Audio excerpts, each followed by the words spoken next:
Thought I'd go for a little walk, try and clear my head, because I've got a lot on my mind at the moment. A lot of problems, a lot of emotional problems. I've been wanting to do something for months and not have the confidence or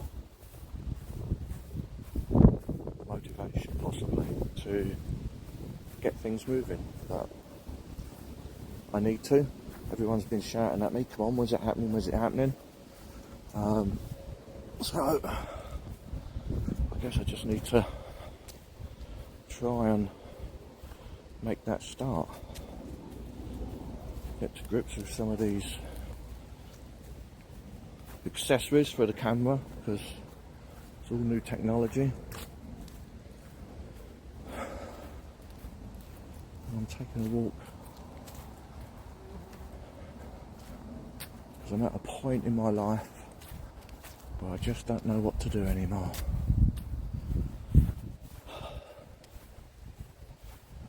Sometimes you just want to give up on everything, but you know you can't. You've got kids, family, grandchildren, and commitments, and you know, well, you want more from life. You think you found it, and then all of a sudden it's bloody snatched away from you. And I find myself getting older and constantly having to reevaluate my life and think about, how do you start this all over again? How many times can you rebuild? How many times can you restart your life? And I've got to say, sometimes I find it hard.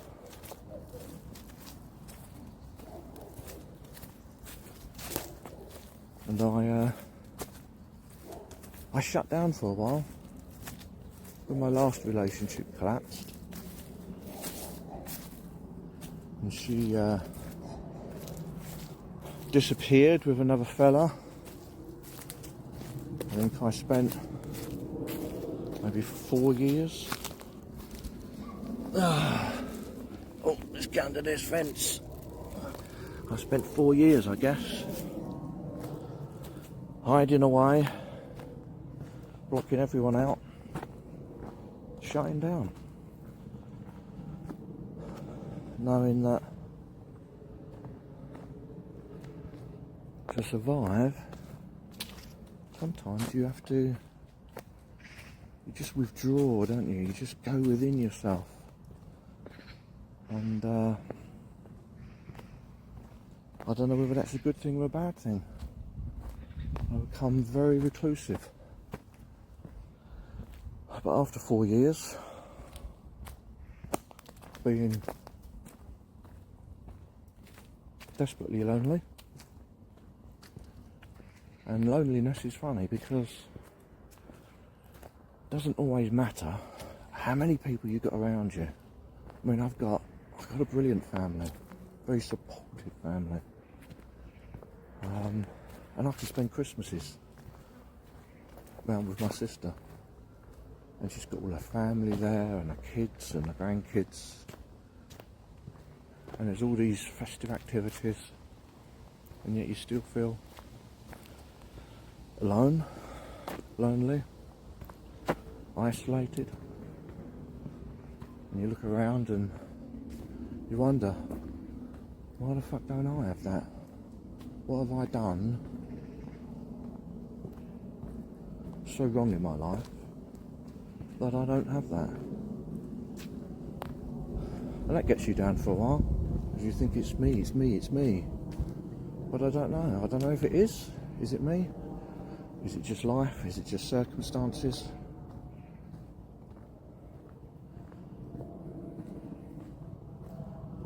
I don't know. I really really don't know anymore.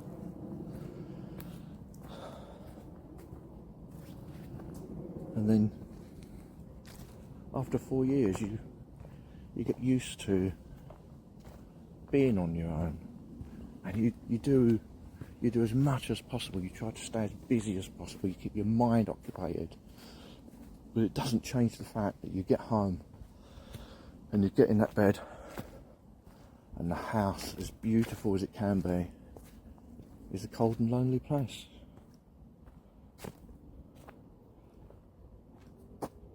Get this bloody camera right in a minute. That's better. Yeah, so it can be a cold and lonely place. But you get used to that. You don't like it, but you have to get used to it. You don't have any choices sometimes in life. It's just something that you have to get on with.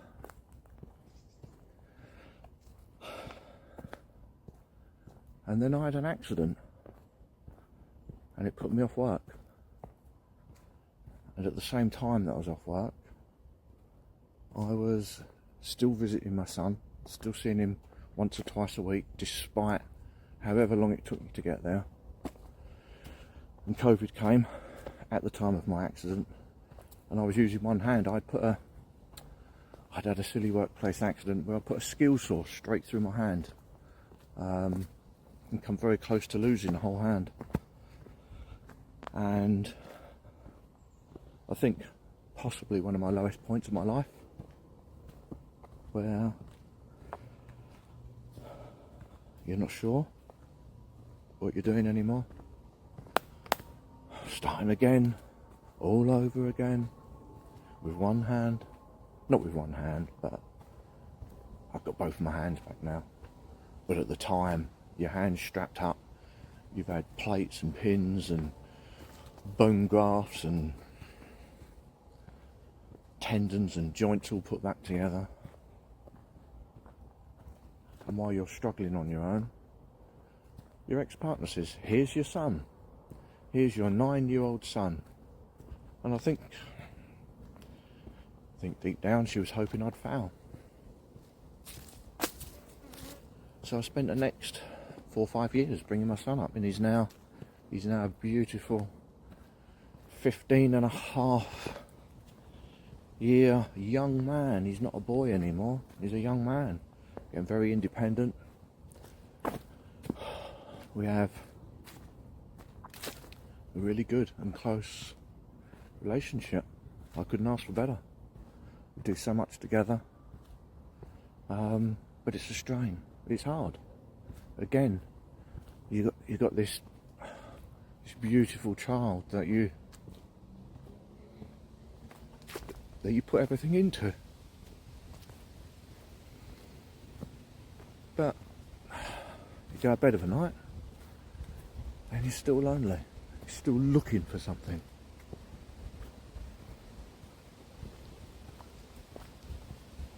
But you keep going on, because you don't have any choices. It's what fucking life dealt you, I guess. So you get on. And you don't meet other people because you don't want to be hurt again. And you don't meet other people because you've got your barriers up. And sometimes it's really difficult just to let them barriers down.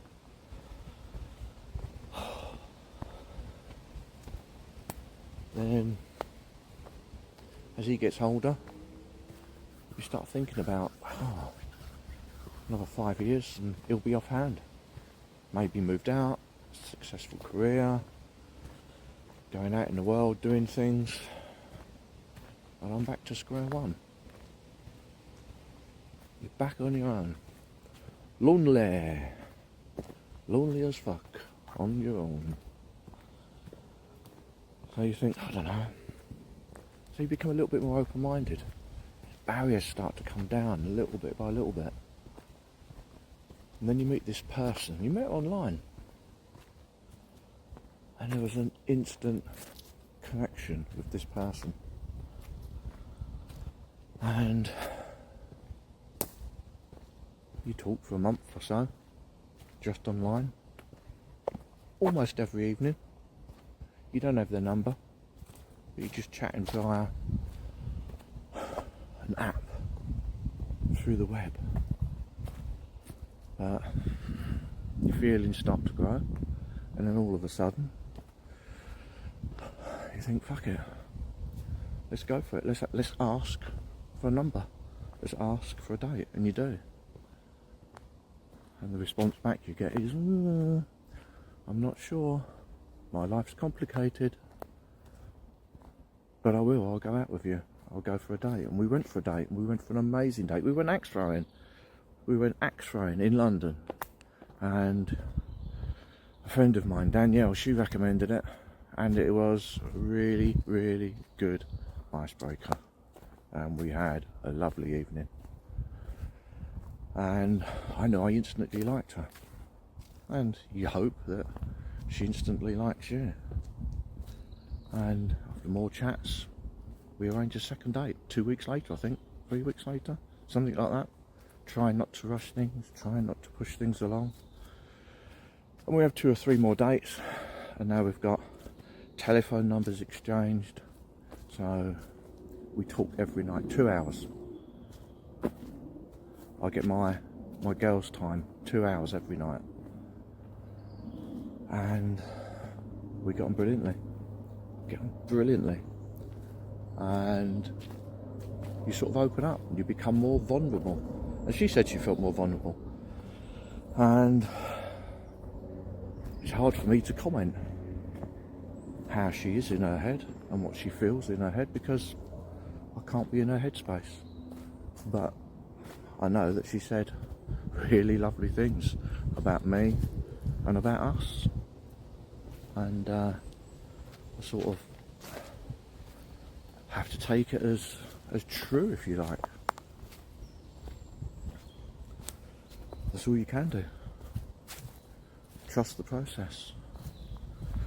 Keep moving on. As she would say, go with the flow. But I fucking hate going with the flow, because you never know where you are with the flow. You're just drifting. Which is what she said she wanted to do, drift through life.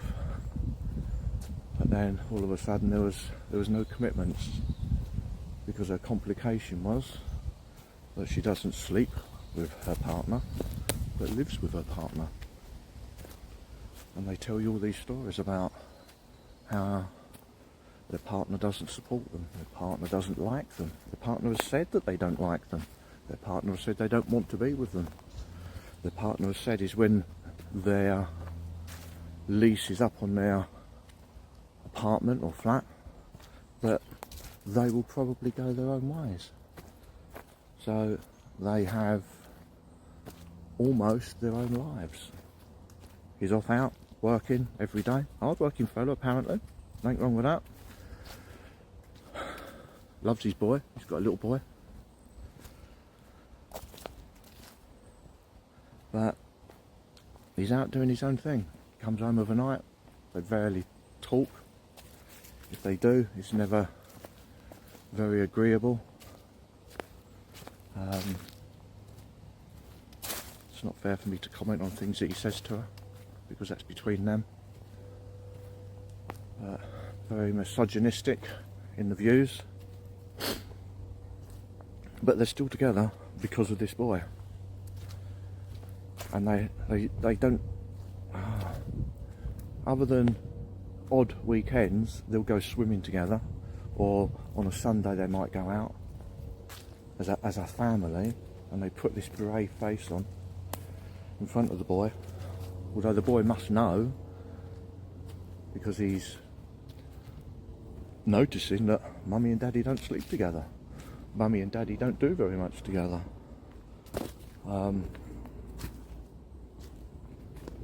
But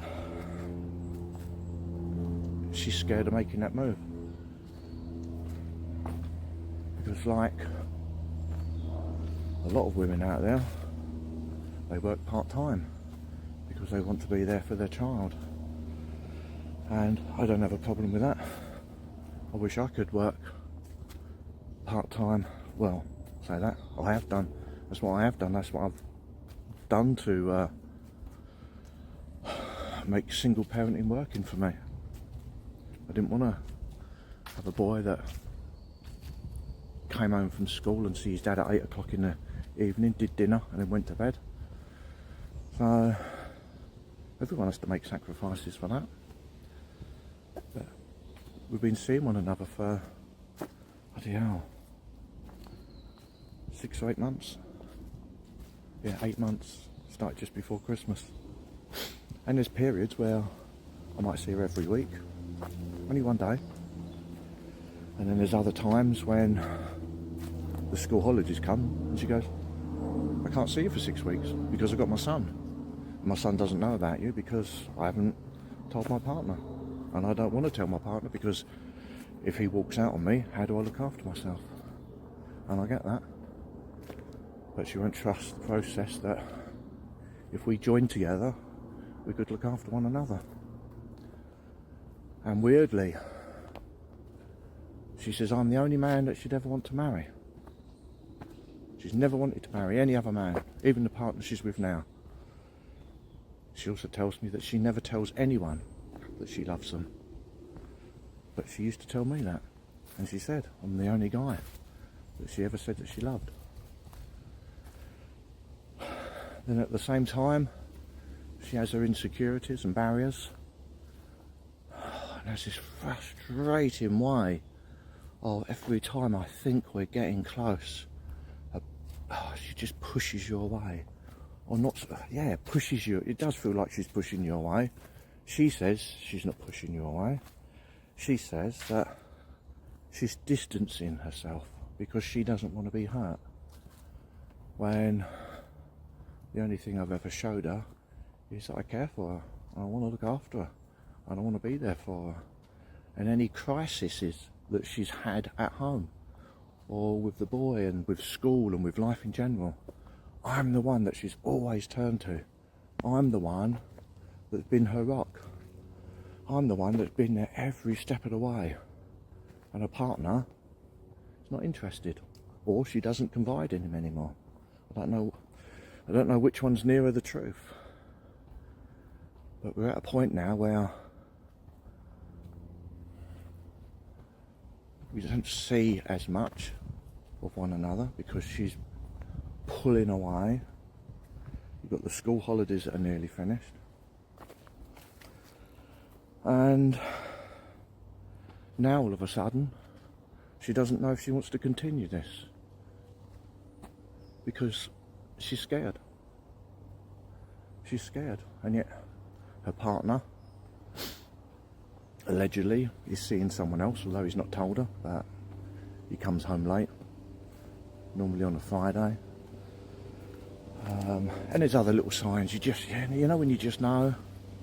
And she's convinced, and she'd be happy if he was, because then he could leave the relationship happy. But at the same time, she's considering staying with the guy purely for her son, so that they stay together as a toxic or unfunctional family. I don't see the logic in that, but that in her head is what she feels she needs to do. And money. He earns good money. And she says she's, like all women, all independent women, but she won't be on her own. And she doesn't want to be on her own because she can't provide for herself on her own. But she's got a fella here that's willing to take on extra work if I have to take on extra work, because I want to be there for her. And I want that. This old dog's looking for his forever home. Don't want to keep drifting from relationship to relationship. And I found someone that has got, oh my God, she's got her faults, I've got my faults, but she's just got this lovely way with her. She's empathetic, she's considerate to others. The only person she hurts is me, the one that she loves. Everyone else she's so kind to. I don't know. So we had a long talk last night, and it didn't go well, but it didn't end on that ending that I don't want to happen. But I know I also can't make someone love me. She says she does. Although just lately, now she's withdrawn herself, she doesn't use that word anymore, because I think that helps her in her mind justify being on her own, being unhappy. I mean, she says just lately, and it's weird that since we haven't had a day together over this holiday period, 8 weeks or 7 weeks, I can see a change in her. She has become withdrawn. All the fun side of her's disappeared. And I want my fun girl back, and I don't know how to do it. And then when we were talking last night, she said that her friends have said, she's so down, she's so miserable, she's so depressed. And again, I can't fix that for her. So what do I do? What do I do? I'll be there for her. But if she doesn't allow me to be there for her, how do I be there for her? And I'm not that sort of guy that, I mean, I am extremely patient.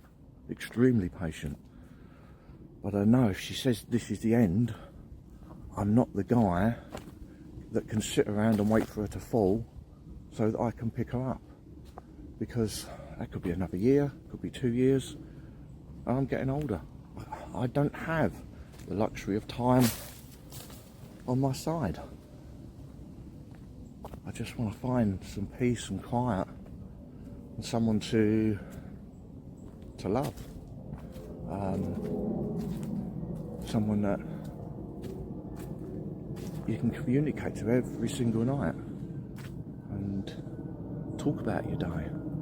And if you've got problems, you share your problems. Be there for one another. That'd be perfect. I'm not running away from her issues that she has, and she has a health problem. Doesn't faze me. I mean, she's so hung up on what I'm bringing to the table, and yet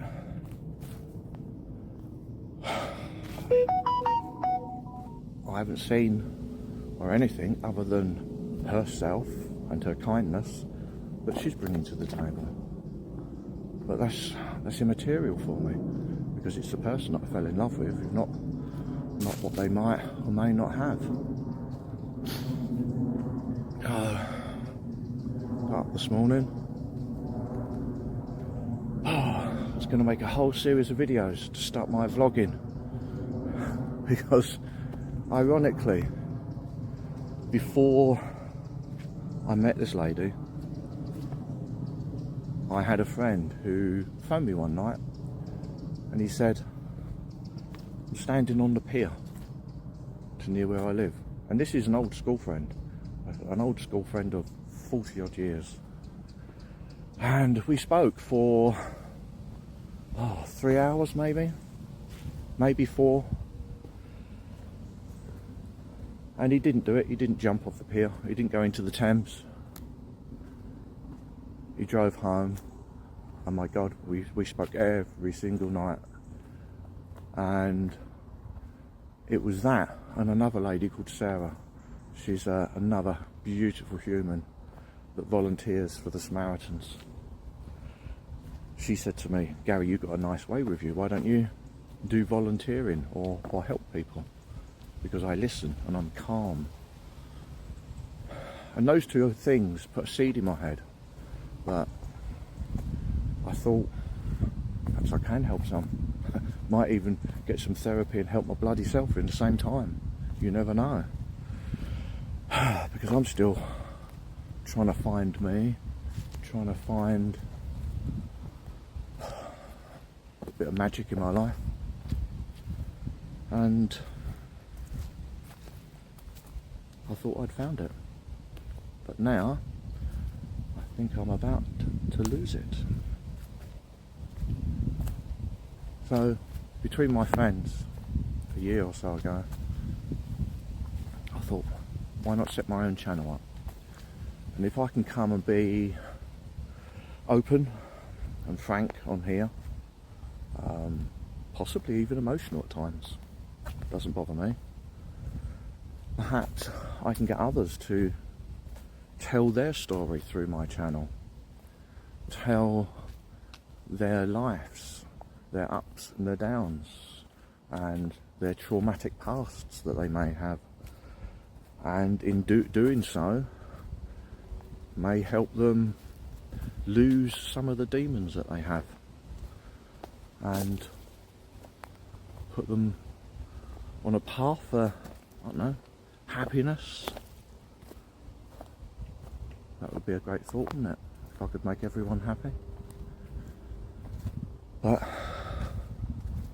there we go. So I procrastinated for a year, and I bought the cameras and the mics and the gadgets. I got the laptop and the software. I'd been trying to learn a bit of media, a little bit of video editing, and everything I made, I binned it, because I was comparing myself, once again, comparing myself with all the professional YouTubers out there that are putting these glitzy, slick productions on, and everything I did, I hated my editing, I hated looking at myself, I hated my voice. And then I got to the point today where I woke up this morning absolutely knackered because I had the worst night's sleep ever, totally demoralised, dreading the next couple of days and conversations that might happen, although I'm going to stay optimistic because I have to stay optimistic, because I don't know, I thought we would have the perfect fit, so I am keeping optimistic on it. But I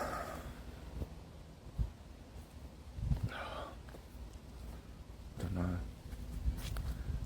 just didn't have the confidence to start uploading my videos, so I'd make one. That's awful, get rid of it. So after waking up today, totally demoralised, feeling pretty crap about myself, because ultimately you always blame yourself. Why doesn't someone like me enough that they want to spend the rest of their life with me? And that's the worst word in the world, is why. Why this? Why that? And slowly coming to terms that if they don't want to be with me, I can't make them be with me, and I can't give them a sales talk on how or why they should be with me and what the benefits are of being with me. Because if she wants to stay sad and unhappy for the next, I don't know, 10 or 15 years of her life until her son's grown up, I can't control that. I think it's a crying shame, because all I want in life is for her to be happy. And I've said to her, yeah, you know, every time she's unhappy, you have choices, but she won't make that step. She won't take that step. She won't make those choices. And I guess I can't make her. But I don't know what's stopping her. I really don't. So I got up this morning, made breakfast for the boy, got him out of bed. As a typical teenager, he doesn't like getting up in the mornings now, which is fine, gives me a bit of peace in the mornings. And I moped around and I looked at my cameras and I looked at my laptop, and I kept picking my phone up and putting it down, because I don't want to see whether she's online, I don't want to see whether she's on Instagram or Snapchat, or she's on TikTok, or she's on any of her social media platforms. I don't want to see if she's chatting to other people on WhatsApp. So I'm just trying to get my mind straight. Hence why I'm here. very fortunate that these woods back on to the house that I rent in a nice leafy little village in Kent. And it's nice sometimes to get out here and get away, but as nice as it is, it doesn't sort your bloody problems out, does it? Doesn't get your head straight, doesn't get a message to her on how much you want the relationship. And you can't keep telling her, because if she doesn't listen, she doesn't listen. And I also feeling desperate, got to have a girlfriend, and that's really not the case, because I know deep down in my heart that now I've had this experience and had a girlfriend again, I won't shut my borders down and my barriers down like I did last time, and I'll move on and I'll find someone and I will be happy with someone else. But it's that giving up on that one person that you really, really, truly do like. That one person that you feel you could be happy with for the rest of your life. But that's one of her scary thoughts, that we've never lived together, and that will we be happy together.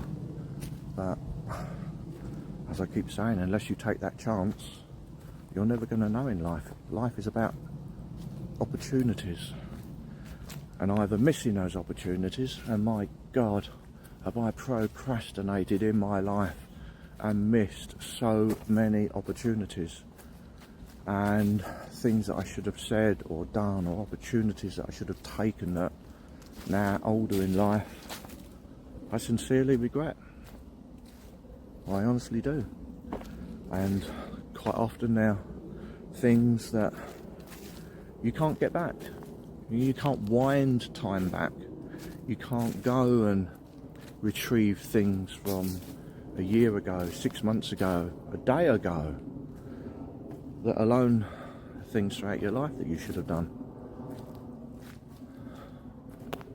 And I think that's the biggest takeaway from this, is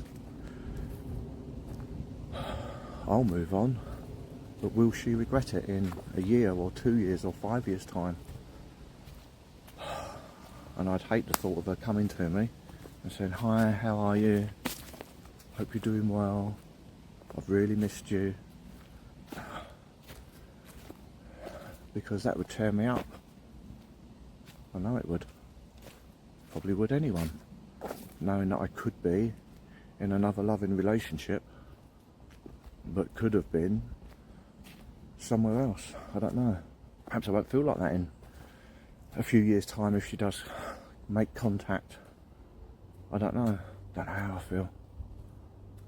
I'm gonna go home now. I've got this off my chest. I doubt that she'll ever see it. And this might be my very first vlog on YouTube. So if you want to follow my story, follow my life, I'll tell you about it.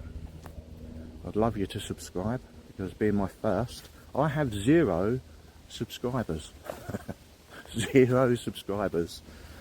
And somehow I'd love to make this my living and have enough subscribers so that I can take care of me and my son, because I'm a manual worker, and as I get older, manual work is getting harder to do. And I know that if I don't change my job, my career now, I'm going to be at a point where I just can't do anything. Because who wants to be working on building sites when you're in your 60s and 70s? Which is what I'd have to end up doing, because to be honest, I don't want to retire. I like doing things, and I love the gym. I keep very fit down the gym. I know But being on a building site all day kills me. It does, I'll be honest. I can't do what a 30-year-old does anymore. So like and subscribe, and I'll tell you the rest of my story, and I'll tell you about my past exes and the shenanigans that they got up to when they were making their departures. And I'd love to hear from you guys as to, what do you think I should do? What do you think she should do? What do you think of our situation, my situation? I'd love to hear from other guys out there that are single dads, and let me know, how did you cope? How did you get on? Would you like to come on my channel and be interviewed and get your story across? Tell me the horror stories of your exes if you wish. Tell me the happiness that you've had bringing your children up. Tell me about the struggles you've had bringing them up as a single parent, and how you've coped, and what's your coping mechanisms. And between me and whoever's being interviewed, we may help others that are struggling. Others may see what we say and go, do you know what, I never thought of it that way, but now that you mention it, that's a good idea, or that's a good way of thinking, or that's a lovely outlook. And if I can help just one person, let me know if I've helped you, because I'd be over the moon, and I'd love to meet you. And I may do a little video after this to introduce my little office I've set up so that I can work from home, and my couch. I have a beautiful couch to do my interviews on. So if you want to be on my couch and you want to be interviewed, tap us up, drop me a line, and let's see if we can do something together. So that's it for me for now. You've heard enough of my waffle, but this is the raw me, the unedited version of me, and I think I'm going to do more of this raw Gary, if you like. Gary in the raw.